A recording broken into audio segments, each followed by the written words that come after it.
I'm Dr. Pribble, the surgeon who performed your surgery. This video is to give you some techniques and exercises that will ensure you achieve the best outcome from your procedure. I have done the technical part. Now it is up to you to complete the exercises I'm going to show you. The final outcome of your treatment plan is in your hands. For patients who have had the cervical artificial disc replacement, these are the exercises I recommend.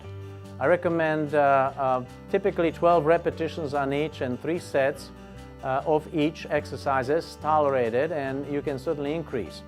First one will be the range of motion of the neck, and that involves flexion and hyperextension and then rotating the head from side to side and then entirely around the axis as much as you can. And I would do 12 of those in 3 sets. The next will be the shoulder shrugs.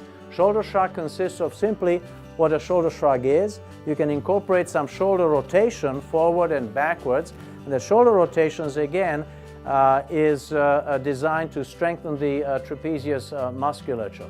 The next would be the high rows. The high rows consist of being able to bring your elbows up above your facial structures, typically the eyebrows, and then perform exercises such as this, 12 of these for 3 repetitions. You can add dumbbells at a later date.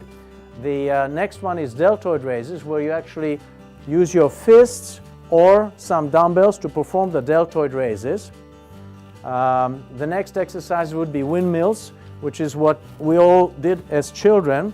And these are exercises that are supposed to enhance range of motion and also improve the blood flow into the upper shoulder girdle.